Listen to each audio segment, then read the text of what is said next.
শিলচৰত বিধ্বস্ত পথ মেৰামতিৰ দাবীৰে সাব্যস্ত প্ৰতিবাদ ইটাখলাত থকা জিলা বিজেপি কাৰ্যালয়ৰ সন্মুখৰ পথৰ দুৰৱস্থাই জিয়াটো ভুগাইছে ৰাইজক পথৰ মাজত সৃষ্টি হৈছে প্ৰকাণ্ড গাঁতৰ যাৰ বাবে যাতায়াতৰ ক্ষেত্ৰত দুৰ্ভোগ ভুগিবলগীয়া হৈছে অঞ্চলটোৰ ৰাইজে কিন্তু পথছোৱা মেৰামতিৰ ক্ষেত্ৰত কোনো ব্যৱস্থা গ্ৰহণ নকৰাৰ অভিযোগ ৰাইজৰ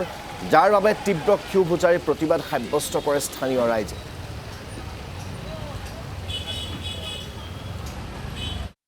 আজকে আমরা রাস্তায় নেমে প্রতিবাদ করছি কারণ দেখা যাচ্ছে যে সমগ্র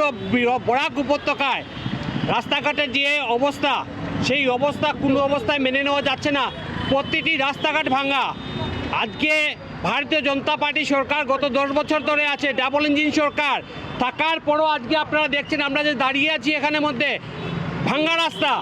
প্রত্যেকটি জায়গায় ভাঙা রাস্তাঘাট আমাদের ব্যানার আপনারা দেখছেন যে সবকা সাথ সবকা বিকাশ বিগত 10 বছরে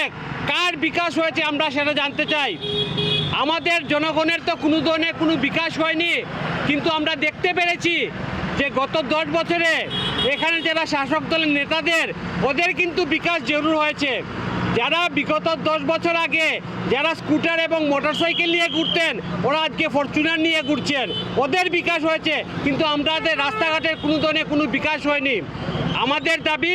অতি সত্ত্বর এই রাস্তাঘাটগুলো মেরামতি করতে হবে নাহলে এই আন্দোলনকে আরও আমরা বৃহত্তর করতে